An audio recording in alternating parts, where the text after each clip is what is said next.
Hey there! In this video I want to address some questions to the theists who watch my videos. And I'm saying this just in case you didn't figure it out from the title, which would mean you're not that bright. The reason I'm interested in your answers is because I used to think about those things a lot when I was a theist, and even more when I was becoming an agnostic. So if you're willing to take the time and answer them, I will really appreciate it.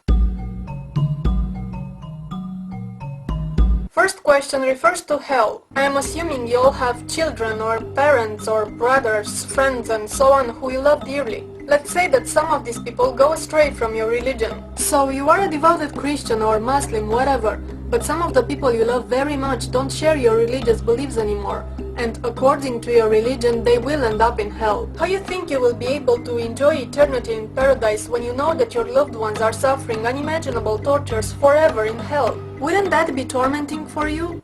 Wouldn't that prevent you from being happy, which is, kind of the whole point of being in heaven?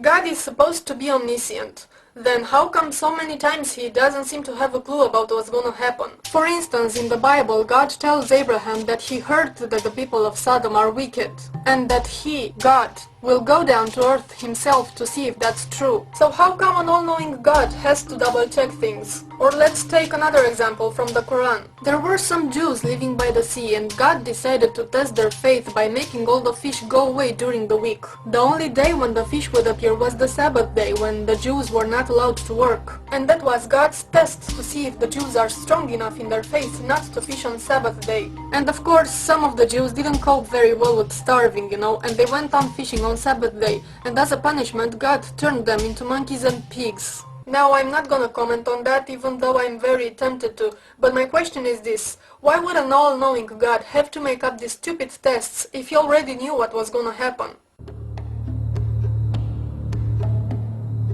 This is about the Genesis, and it's actually a very simple question. God told Adam and Eve that they could eat from every tree of the garden except from the tree of the knowledge of good and evil. Eve got tempted by the snake, and she and Adam ended up eating from that tree, and we all know what happened after that. My question is this: how could a just God punish them for something they did before they had any knowledge about good and evil? Even if God told them what to do, how could they be held accountable for their actions before they had any basic understanding of what is right or wrong?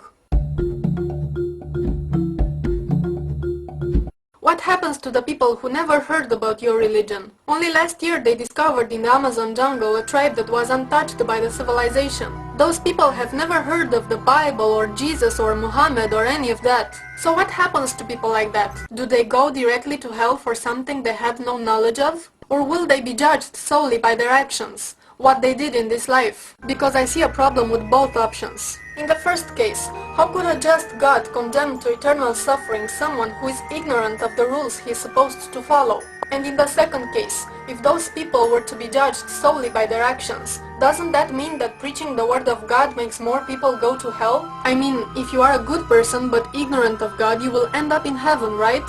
On the other hand, if you are a good person who has heard of God but rejected him, you will end up in hell. You realize that if you will not speak of God again, you will have much more people going to heaven.